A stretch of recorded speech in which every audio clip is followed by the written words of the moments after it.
आज भजन की बारी नहीं किसी की।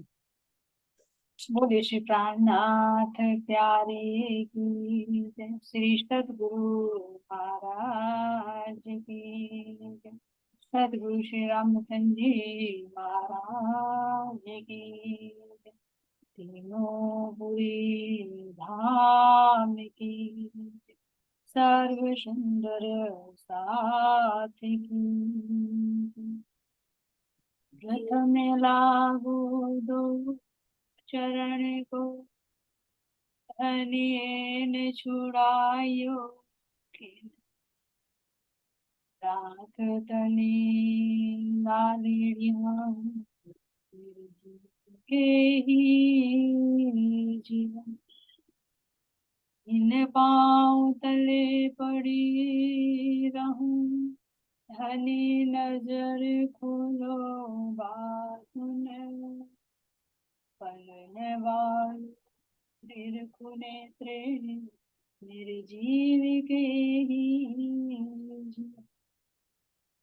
श्री महामति चाहे इन चरण को कर मन सा वाचा कर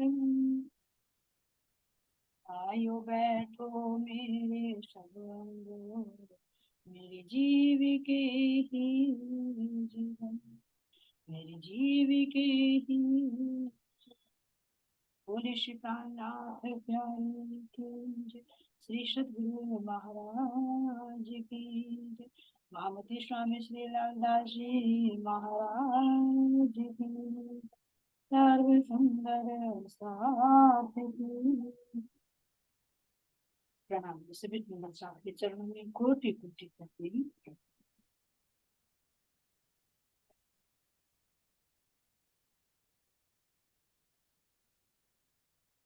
कोई दिन धारा रहे आए फिर के जाए पीछे पत्रिया पहुंचावे साथ मोह एक काम इनके एक काम इनके।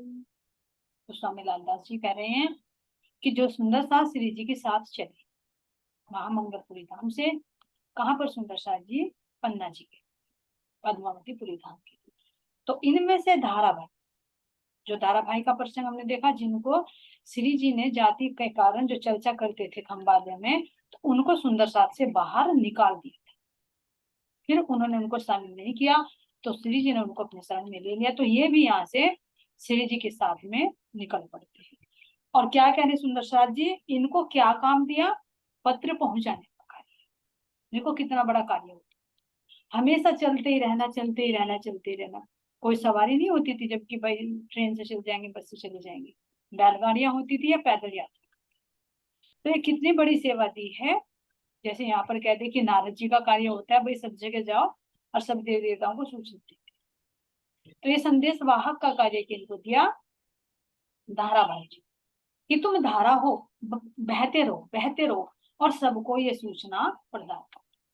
तो ये सुंदर साथ कुछ दिन रहे, लेकिन किसी कारणवश क्या हुआ, इन्हें घर वापस लौट।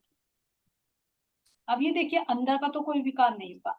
हो सकता है घर की क्या समस्या रही हो, ये तो श्री जी ने हमें खुलासा नहीं किया, लेकिन कहा है कि किसी कारणवश इनको घर वापस आने।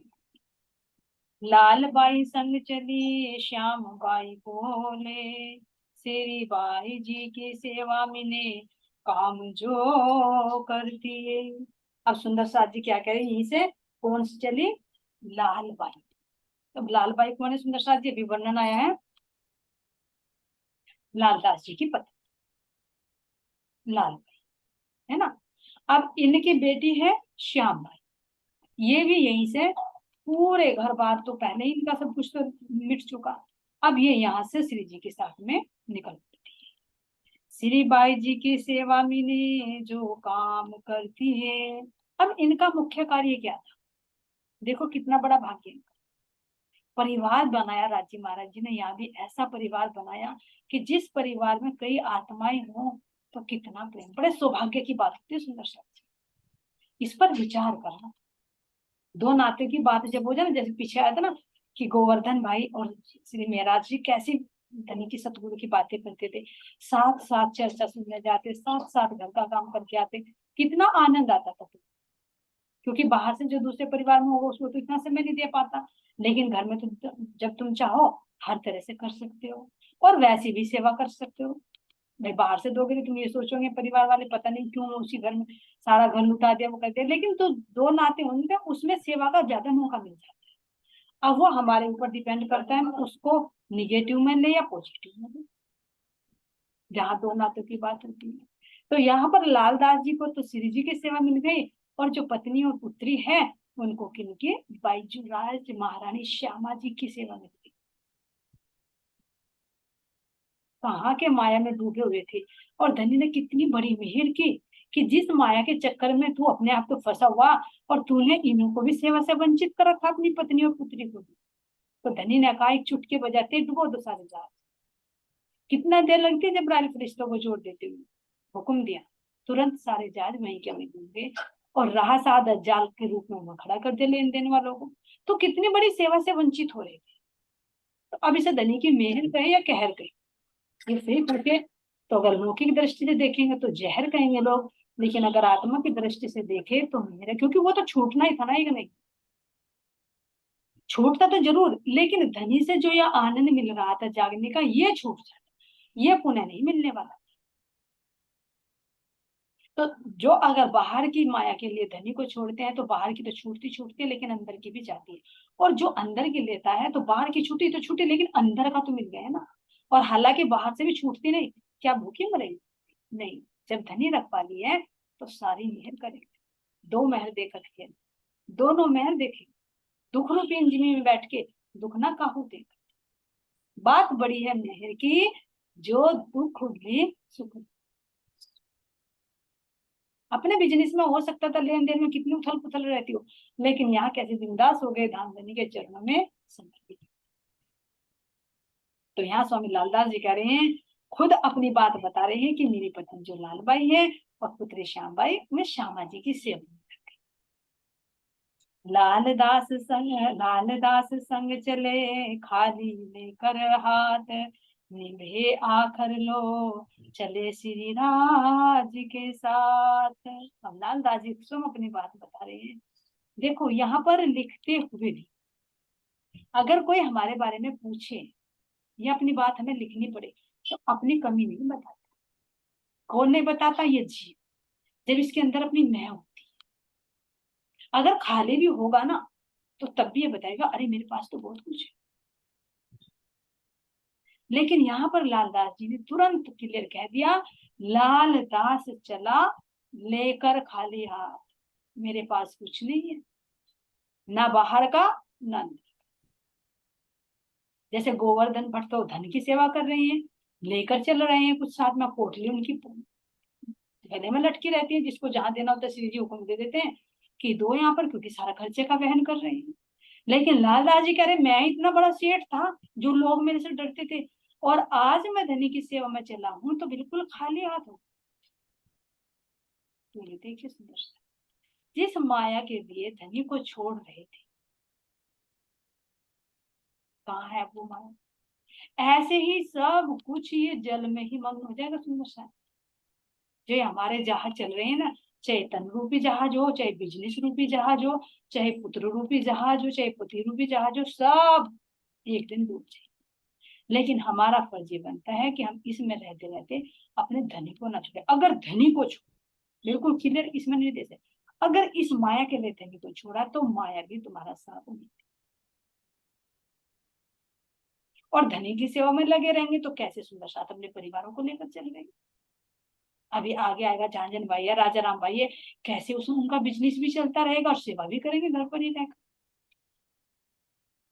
तो ऐसे सुंदर सा, जी धनी को पकड़ोगे तो माया संग संग में है, अगर धनी को छोड़कर माया को पकड़ोगे तो ना तो माया हाथ आने वाली, क्योंकि माया तो है ही नहीं किसी को। जो है नहीं, माया का मतलब माँ मतलब नहीं, या मैंने जो जो कुछ है ही नहीं। और एक परमात्मा से अगर उनके साथ में कंपेयर करें जो सब कुछ है। इसलिए महाराज जी कह रहे कभी भी हमें माया के चक्कर में अपने धनी को नहीं छोड़, चाहे किसी भी रूप में, वो एक ही रूप में नहीं। तो क्या कह रहे हैं, निभे आखर लो चले श्री राज के साथ। और आखिर तक क्या कह रहे हैं, आखिरी समय तक धनी के साथ में। साथ में छोड़ना। और सुंदर साथ जी ध्यान देना, कह रहे हैं खाली लेकर हाथ, बहुत ध्यान देना। हम इसको ले रहे कि बाहर से ये खाली हाथ, लेकिन अंदर से हाथ का मतलब जो हमारी सुनता है उसको महाराज जी कह रहे हैं। अब ये यात्रा कहाँ से चल रही है, ध्यान देना, ये यात्रा चल रही है महामंगलपुरी धाम से। बिल्कुल आत्मा के नेत्रों की दृष्टि से देखिए, आत्मा के कानों से सुनिए, इसको महसूस कीजिए। अब यात्रा में बिल्कुल अलग पड़ाव हो चुका। अब तक तो नवतनपुरी से सूरत तक की थी, यानी मक्का से मदीना तक की यात्रा थी। अब मदीना से दारुल बका तक की यात्रा, यानी महामंगलपुरी धाम से कहाँ की यात्रा है, परम धाम। पन्ना जी हमारा परम धाम है, हमारा मूल मिलावा है। तो अब ये तीन पुरी हैं, तो सुंदर सा जी इनका भी तीनों पुरियों का बातनी भेद समझे। नवतनपुरी वो जब हम बिल्कुल अज्ञानता की नींद में थे, हमें धाम देने ने हमारा हाथ पकड़कर हमें तारतम ज्ञान दिया, हमें कुछ कुछ सुधि आई, अपने संबंध की थोड़ी थोड़ी पहचान होकर धनी से थोड़ा थोड़ा लगाओ। तो कहाँ तक की लीला हुई है, मदीना, यानी सूरत। अब सूरत क्या है, महामंगलपुरी धाम। मंगल कहते हैं कल्याण। अब कल्याण भी ये नहीं यहाँ का कल्याण, महामंगल, बहुत बड़ा कल्याण। कैसा कल्याण, ऐसा कल्याण जिसमें इस जीव को भी अखंड मुक्ति मिलेगी, इसका भी कल्याण हो जाए और आत्मा तो आनंद में होगी। तो अब इस महामंगलपुरी धाम से, इस मदीना से, मद मैंने अहंकार, इस अहंकार को खत्म करके छोड़कर कहाँ पर चलना है, दारुल बका। दारुल बका मतलब परम धाम की दारू, परम धाम के वो आनंद रूपी रस पाने के। वो कहाँ मिलेगा, पद्मावतीपुरी धाम। तो वह पद्मावतीपुरी धाम कैसे होगा सुंदर साथ जी, जब हम अपने मद को, अपने अहंकार को किसी भी रूप में उसको छोड़कर जब हम इस तरह से निर्मल हो जाए, महाराज जी कह रहे कि जैसे कमल, कमल जैसे होता ना, कीचड़ में रहता है लेकिन अपने ऊपर एक बूंद भी नहीं रहती, इसी तरह से जो सुंदर साथ अपने परिवार को लेकर चल रहे हैं परिवार को लेकर, लेकिन परिवार के प्रति मोह नहीं है। ये भाव आ गया कि मेरे सुंदर साथ है, मेरा सबका एक परिवार, तो तभी तो मोह होगा, तभी तो मतलब अहंकार का नाश होगा।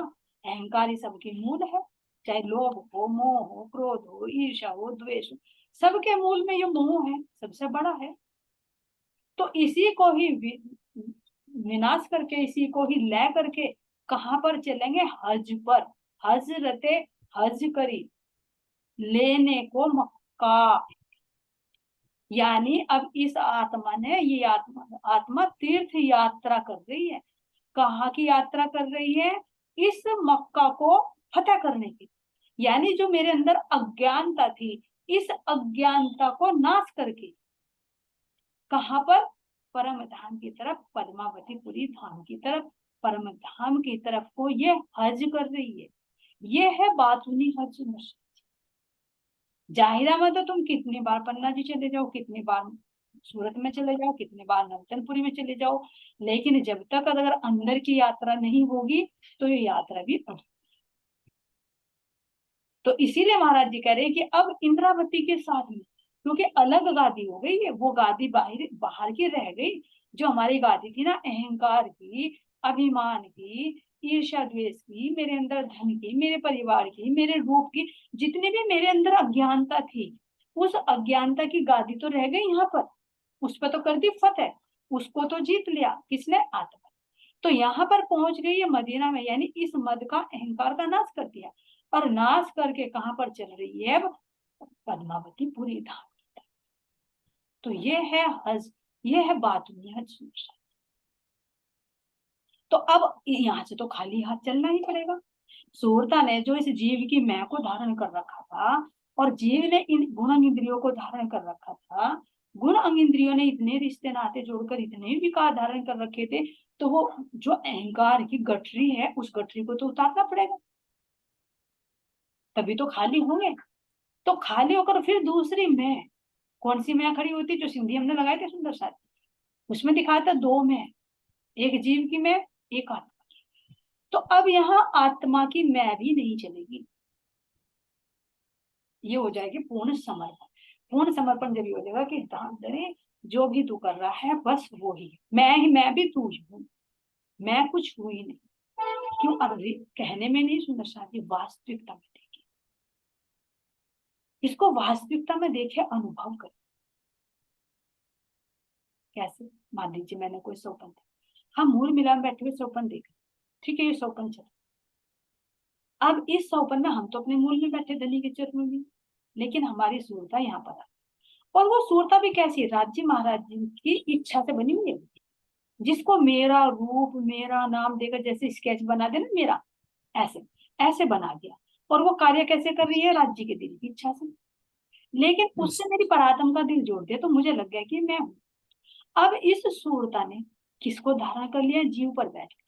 जो जीव नारायण का अंग है उसमें मिल जाएगा, जो सौपन से बनता है। अब इस जीव ने ये पांच तत्वों का तन धारण कर लिया, तो अब देखिए पांच तत्वों का तन, ये भी पांच तत्वों में लीन हो जाएंगे। जो नारायण अंग जीव है, ये जीव भी अखंड इसमें चला जाएगा, है ना। और अब बची मैं, तो मैं कौन हूं? मैं तो राज्य के दिल की इच्छा हूँ, और वो असल में जो बैठी परात्म वो भी राज्य के दिल की इच्छा है। तो फिर मेरी मैं कौन सी हुई?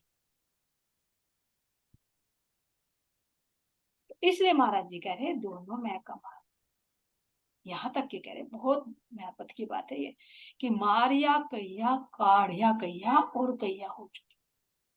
और यही मैं, जो ये मैं है बीच में कहने वाली, कि मैंने अपने विकारों को मार दिया। ध्यान देना, अगर ये कहे अरे अब तो मेरे अंदर बहुत सुधार हो रहा है, मैंने बहुत विकार निकाल दी, तो जो मैं कहने वाला मैंने बहुत विकार निकाल दी, वो मैं भी महाराज जी वहीं पर पहुंच करे कि उस मैं को भी देखो जो छिपा हुआ।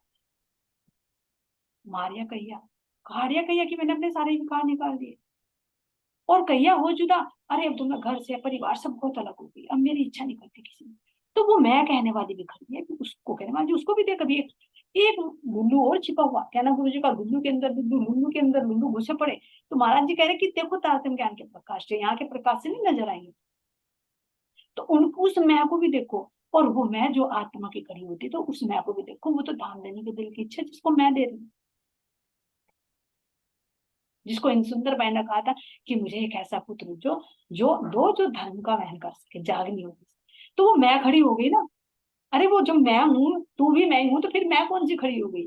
क्या मुझे नहीं पता था कि जागनी होनी? वो तो मैंने पहले दिन में देख लिया था, लेकिन फिर भी मांग की, तो क्या हुआ? वो हंसी। इसीलिए इंद्रावती सखी कहती है, चेतियो चतुर सुजान, ये हाथी का है थोर, और हाथी बिना कोई ना बचा, या यार या सिद्धार्थ।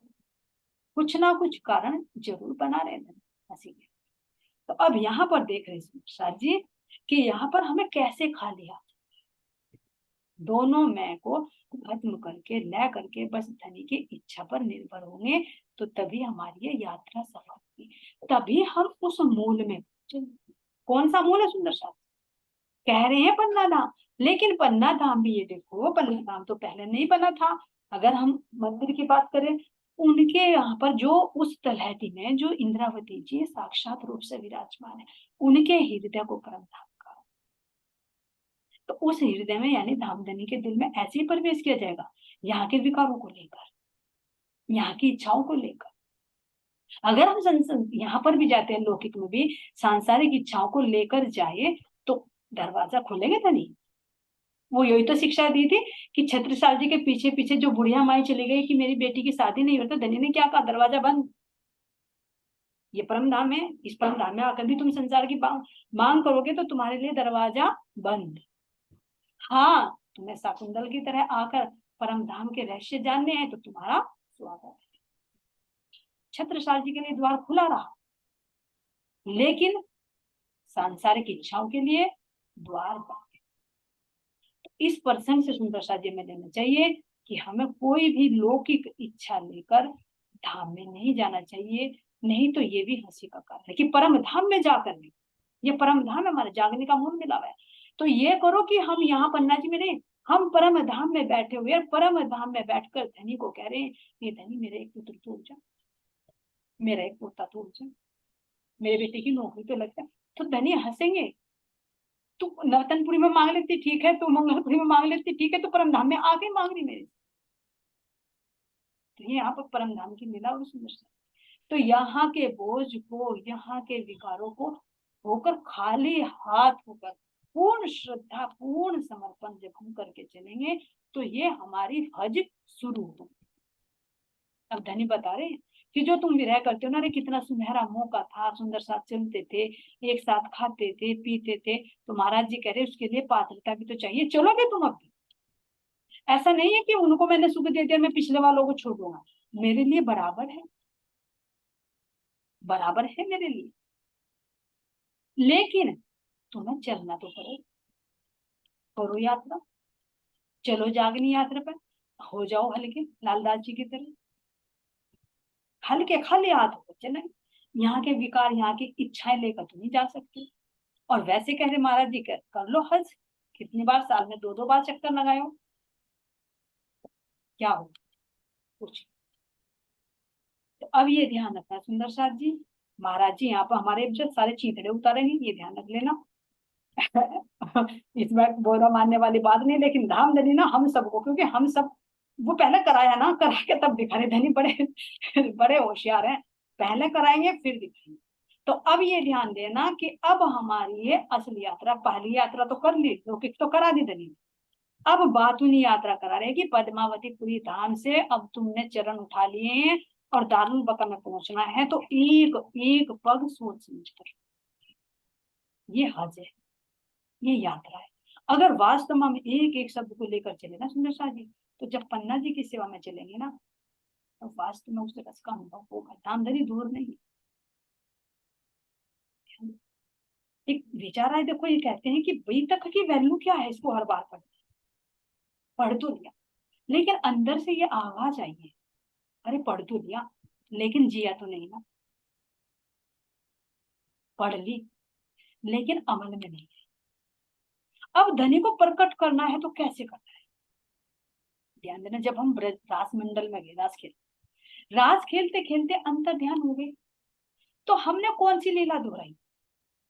ब्रज की लीला, है ना, जो मेरे प्रियतम ने की थी, वो लीला दोहराई। वो ऐसी जन्म हुआ, ऐसी पूतना आई, ऐसे ही तो जो वृक्ष थे अमलार्जुन उनका करना, सारी लीलाएं गोवर्धन को उठाना, सारी लीलाएं, और करते करते जब वही उसी पॉइंट पर आ गए, कहां पर? जब बांसुरी बजाई और अंतर ध्यान, है ना, वही उस पॉइंट पर आए तो तुरंत प्रकट हुए। और कैसे रूप में? भजनानंद, पहले ब्रह्मानंद रूप में थे, यानी पहले करते रहे थे अलग अलग रूप धारण करके, लेकिन एक तन से लीला कर रहे थे, और फिर 12,000 रूप धारण करके वो आनंद की लीला में हमें रमण कराया। तो किससे प्रकट हुए? विचार करो, जब उन्हीं की लीला को हमने दोहराया। तो अब जागने के भी ब्रह्मांड में बिल्कुल होगा हुआ ऐसे ही, देखो जो मेरी आत्मा, मेरा अपना अनुभव सुंदर सा जो राज्य में दिया, हो सकता है गलत भी विचार, लेकिन मेरी आत्मा नहीं चली। तो अब ये देखिए, जब श्री जी एक तन से जागनी हो रही थी 5वें दिन की, अब छठे दिन में हर रूह के अंदर से जागनी करानी। तो अब जो वे प्रोक्ष प्रत्यक्ष में ना होगा, प्रोक्ष में हो गए, क्योंकि जब तो प्रत्यक्ष में लीला कर रहे थे, अब कहाँ बैठ गए कि मैं तो तुम्हारे से अंतर ध्यान होता है। जब तुम्हारे अंदर अहंकार आ गया ना, मैं आ गया तो मैं तुम्हारे से अंतर ध्यान, तुम संसार की बात मांगती हो ना, मैंने तुम्हारे लिए दरवाजा खोला। अब जो कह रहे हैं कि वो जो अहंकार आया था जिसके कारण ये अंतर ध्यान हुए, तो अब कैसे प्रकट होगी? जब हम उनकी यही ये ब्रज की लीला है, तो सुंदर साथी जो जागने की लीला चल रही है, हम एक एक चीज को इसको समझकर इसको अनुसरण में लाए, इसके अनुसार हम अपना चलन बनाए, तो धाम धनी इसी बीत अक्षर में दर्शन देंगे, खोल देंगे वो दरवाजा। कब? जब हम खाली होकर जाएंगे, जब हम संसार की कोई इच्छा लेकर नहीं जाएंगे, तब कह रहे धाम धनी आ जाओ, मैं दोनों हाथ फैलाए बैठा हूं तुम्हारे लिए मर्जी में, और तुम्हारे स्वागत के लिए तुम्हारा इंतजार कर। तो इसलिए इस बीतक के अंदर जितना भी डूबना है तो डूब जाओ, क्योंकि ये हमारी चलन है। और ये बीतक नहीं सुंदर साथी, देखो हर एक जो 14 अंग है हमारे वाणी के, हर भाव को छू रही है। ये तो हम समय की एक मर्यादा में बंधकर छोड़ रहे हैं, लेकिन अगर बीतक की एक एक चौपाई को ले, जहां पर वाणी का अवतरण हुआ तो पूरी वाणी इसके अंदर कवर होगी। रास इसके अंदर आ चुकी, प्रकाश इसके अंदर आ चुका, जिसमें ब्रज रास की लीला है। सठ ऋतु जब विरह का दिखाया वो भी आ चुकी, कलश ग्रंथ भी क्योंकि इंद्रावती की पूर्ण पहचान दिखा दी। और इसी तरह से सुंदर साथ जी अब आगे चलेंगे, तुम्हारा किरंतन तो चल ही रहा था साथ में, क्योंकि वैष्णवों को समझाने के लिए किरंतन उतरे। वो बैलगाड़ी का जो प्रकरण है वो किरंतन में उतरा है। अब सनंद, खुलासा, खिलवत, परिक्रमा, सागर, सिंगार, मार्फत सागर, ये आगे अब बीतक उतरेंगे। ये बीतक के साथ साथ वाणी जुड़ी हुई, इनको अलग नहीं कर सकते, एक है ये वाणी भी और बीतक, एक दूसरे में समाये। तो ये हमारी बीतक है सुषा जी। यही आत्मा कहती है कि अगर हम इसके अनुसार अपना चलन बनाए, अपनी रहनी बनाए, धाम धनी ऐसा हो ही नहीं सकता कि वे हमसे जुदा हो, वे दर्शन ना दें।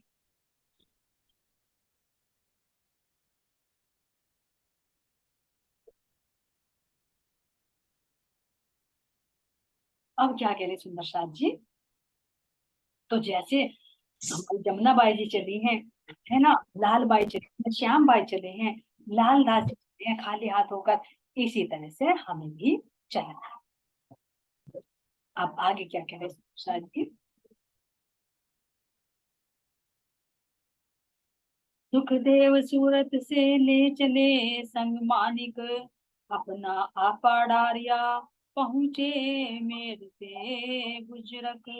अब सूरत के जो आए थे सुखदेव और मानिक भाई, है ना, ये भी चल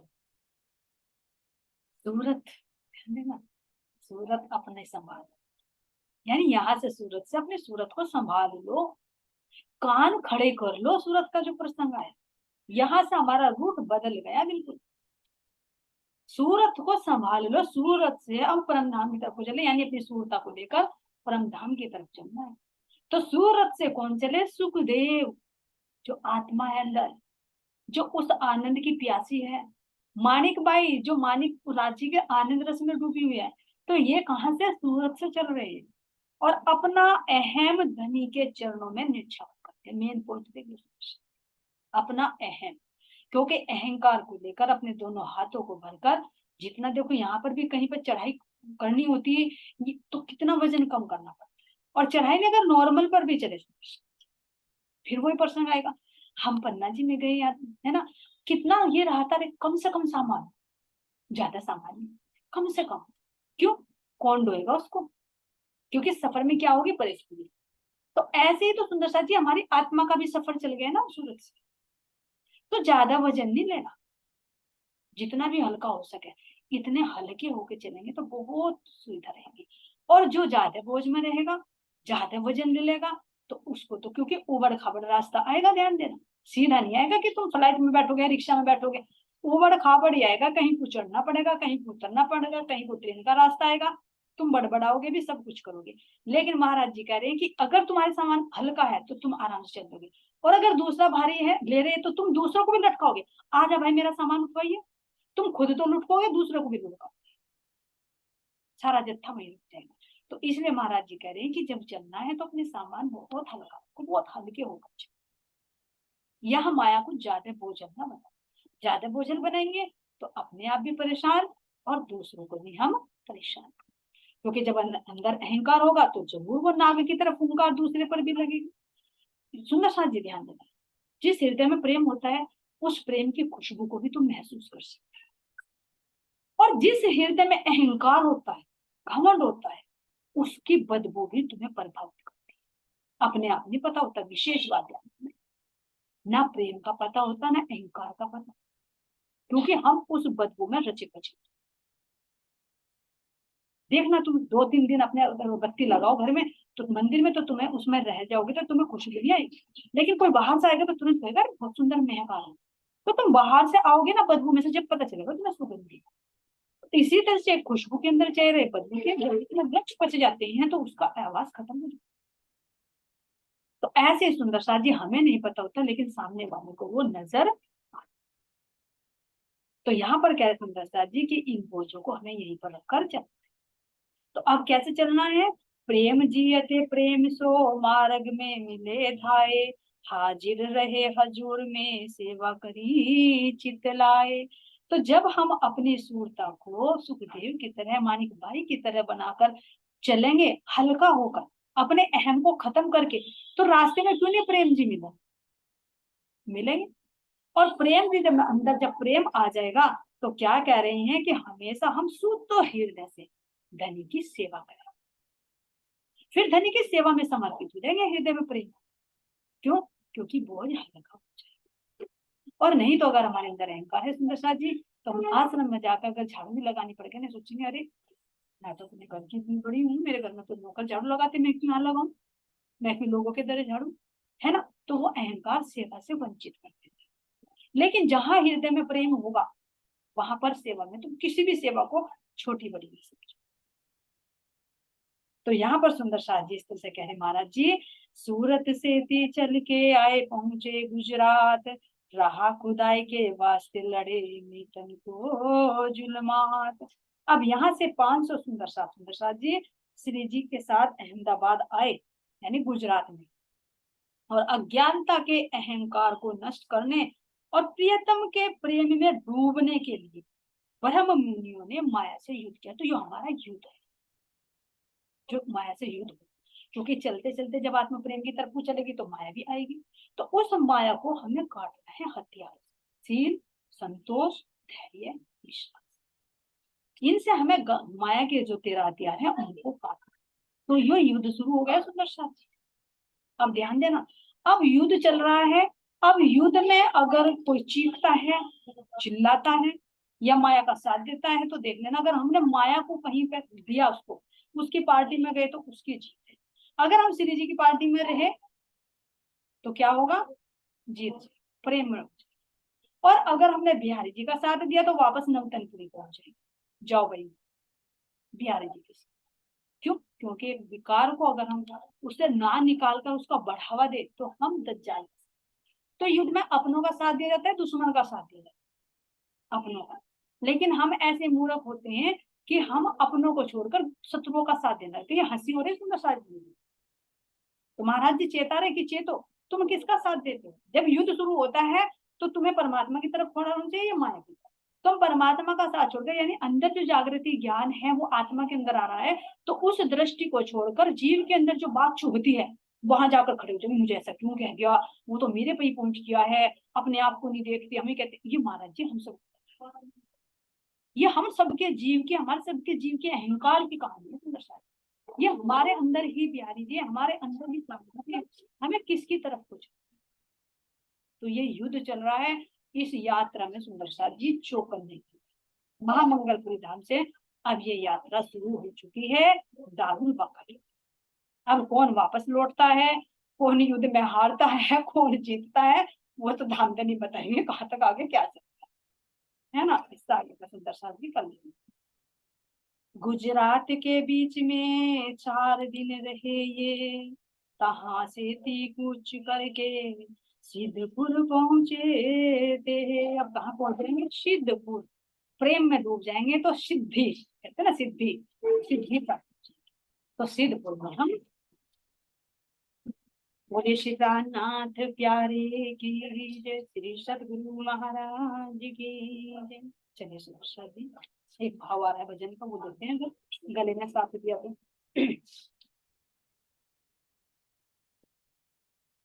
कुछ भी कर लो, कुछ भी सुन लो, कुछ नहीं होने वाला है, अमल नहीं तो कुछ भी है, नहीं चाबी यही ताला है। कुछ भी कर लो, कुछ भी सुन लो, कुछ नहीं होने वाला है, अमल नहीं तो कुछ भी है, रह जाबी यही ताला है। हम तो सुंदर सुंदर साथी महाराज जी क्या कह रहे थे, कुछ भी कर लो, कुछ भी सुन लो, चाहे दिन रात हमारी सुन लो, लेकिन अगर अमल में नहीं आया तो कुछ।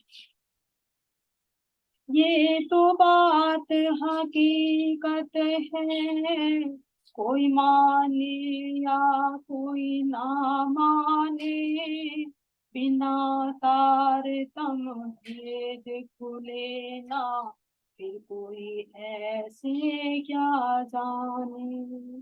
महामती जी ने इसका वर्णन वाणी में कर डाला है। अमल नहीं तो कुछ भी नहीं है, ये चाबी यही ताला है। कुछ भी कर लो, कुछ भी सुन लो, कुछ नहीं होने वाला है। अमल नहीं तो कुछ भी नहीं है, यही चाबी यही ताला। वाणी की दो चार चौपाई पढ़ लेने से क्या होगा। वाणी की दो चार चौपाई पढ़ लेने से क्या होगा। फर्ज बंदगी करने से तो और पास लाते होगा। फर्ज बंदगी करने से तो और फांस लाते होगा। कहनी सुननी गई रात में, कहनी सुननी गई रात में, रहनी ही अल्लाह ताला है। अमल नहीं तो कुछ भी नहीं है, यही चाबी यही ताला है, यही चाबी यही ताला है। 14 लोग को पीट क्या देंगे, जो खुद ही मुर्दार हुए।